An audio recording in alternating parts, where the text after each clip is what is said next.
नमस्कार, आप देख रहे हैं बिहार उज्जवल न्यूज। मैं चेतन थिरानी। आइए देखते हैं आज की ताजा खबरें।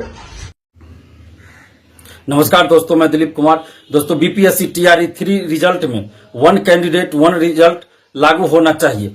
जो गलतियां बीपीएससी टीआरई 1 और टीआरई 2 के समय की गई, उन गलतियों को बीपीएससी फिर से ना दोहराएं।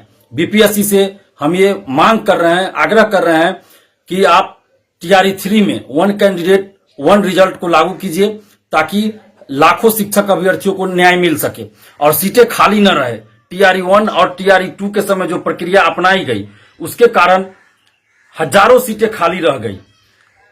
योग्यता रहते हुए, विज्ञापन की शर्तों के अनुसार योग्यता रहते हुए भी अभ्यर्थियों को नौकरी नहीं मिली, हजारों सीटें खाली रह गई।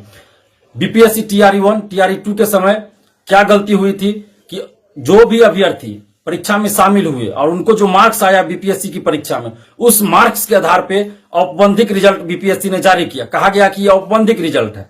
इसका मतलब होता है कि आप फाइनल रिजल्ट जारी कीजिएगा, लेकिन बीपीएससी ने फाइनल रिजल्ट कभी जारी ही नहीं किया। औपबंधिक रिजल्ट जो जारी किया था, उसी का काउंसलिंग करवाया गया और उसमें सैकड़ों हजारों अभ्यर्थी थे जिनके पास डॉक्यूमेंट्स की कमी थी, तो उनको बाहर किया गया। डॉक्यूमेंट्स वेरिफिकेशन भी पूरी तरह से सही से नहीं हुआ। उसके बाद अभी देखिए, अभी भी विज्ञापन की शर्तों के अनुसार हजारों ऐसे अभ्यर्थी हैं जिनके पास विज्ञापन की शर्तों के अनुसार डॉक्यूमेंट्स की कमी है, और अभी भी हजारों लोग जो शिक्षक बन चुके थे उनको बाहर किया जा रहा है। तो ये जो सीटें खाली हो गई, और उस समय जो काउंसलिंग के समय सीटें खाली हुई, तो इतने तो शिक्षक बन जाते, इतने लोग को नौकरी मिलती, बेरोजगार युवाओं को नौकरी मिलती, जो कि नहीं मिल पाया। सीटें खाली रह गई, हजारों सीटें खाली रह गई, और अभी भी हजारों सीटें खाली हो रही है टीआरई 1 टीआरई 2 में।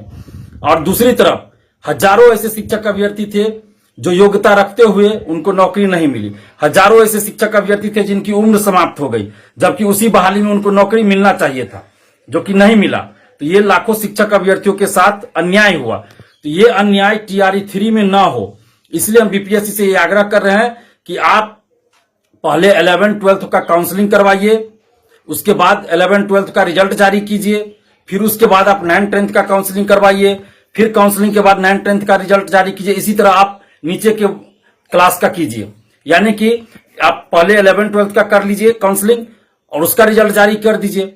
उसमें जिसका सिलेक्शन हो जाए वैसे अभ्यर्थियों का आप नीचे के क्लास में सिलेक्शन न करें, ताकि एक अभ्यर्थी का एक ही जगह रिजल्ट हो और सीटें खाली न रहे। जो गलतियां बीपीएससी टीआरई 1 टीआरई 2 में हुई, उसको न दोहराया जाए। इसलिए हम बीपीएससी से ये मांग कर रहे हैं कि लाखों शिक्षक अभ्यर्थियों के हित में आप रिजल्ट से पहले काउंसलिंग करवाइए, जैसे अन्य बहालियों में होता है। सिविल सेवा की परीक्षा हो या और भी कोई परीक्षा हो, उसमें रिजल्ट से पहले काउंसलिंग करवाया जाता है, ताकि अगर किसी के पास डॉक्यूमेंट्स ना हो विज्ञापन की शर्तों के अनुसार, तो उनको पहले ही बाहर कर दिया जाए। फाइनल रिजल्ट जो आता है, तो उसमें नहीं के बराबर संभावना रहती है कि सीटें खाली होंगी, लेकिन यहां जो रिजल्ट दिया जाता है उसके बाद काउंसलिंग आप करवाते हैं, जिसके कारण हजारों सीटें खाली रह जाती है। तो ऐसा ना हो। टीआरई 3 में आप पहले काउंसलिंग करवा लीजिए और पहले 11-12 का काउंसलिंग करवाइए, उसका रिजल्ट दे दिए, उसके बाद आप नीचे के क्लास का काउंसलिंग करवाइए और क्रमशः रिजल्ट देते जाइए। और एक अभ्यर्थी का एक ही जगह एक ही क्लास में रिजल्ट हो, यानी ऊपर के क्लास में उनका रिजल्ट हो गया तो नीचे वाले क्लास में उनका रिजल्ट ना हो, ताकि लाखों शिक्षक अभ्यर्थियों के साथ अन्याय ना हो, उनके साथ न्याय हो, सीटें खाली ना रहे। टीआरई 1 टीआरई 2 में हजारों सीटें खाली रह गई थी, तो ऐसी नौबत टीआरई 3 में ना आए। और काउंसलिंग में भी डॉक्यूमेंट्स वेरिफिकेशन अच्छे से कीजिए, किसी भी तरह का फर्जीवाड़ा ना हो, फर्जी डॉक्यूमेंट्स कोई ना लगा पाए, इसका ख्याल रखें। फर्जी डॉक्यूमेंट्स वाले को बाहर करें और किसी भी परिस्थिति में फर्जीवाड़ा ना हो, क्योंकि टीआरई 1 टीआरई 2 में बहुत फर्जी स्टूडेंट्स का सिलेक्शन हो गया, काउंसलिंग सही से नहीं किया गया। काउंसलिंग में गड़बड़ी की वजह से बहुत सारे ऐसे लोग भी शिक्षक बन गए जिनको नहीं बनना चाहिए, विज्ञापन की शर्तों के अनुसार, जिनके पास डॉक्यूमेंट्स नहीं था। तो टीआरई 3 में ऐसा ना हो, बीपीएससी को इसका ख्याल रखना चाहिए। और बीपीएससी से हम आग्रह कर रहे हैं कि आप 1 कैंडिडेट 1 रिजल्ट को लागू कीजिए, ताकि सीटें खाली न रहे, और जितनी सीटों पे आपने वैकेंसी निकाला है उतनी सीटों को आप पूरा कीजिए, उतने सीटों पे आप अंतिम रूप से चयनित अभ्यर्थियों की सूची यानी फाइनल रिजल्ट जारी तमाम खबरों के लिए आप सभी बने रहिए हमारे साथ और देखते रहिए बिहार उज्जवल न्यूज। अब तक हमारे YouTube चैनल को सब्सक्राइब नहीं किया है तो जल्दी से सब्सक्राइब कर लीजिए। फेसबुक पेज को भी फॉलो कीजिए। वीडियो पसंद आए तो खूब लाइक कीजिए, शेयर कीजिए, कमेंट कीजिए। वीडियो देखने के लिए आप सभी का धन्यवाद।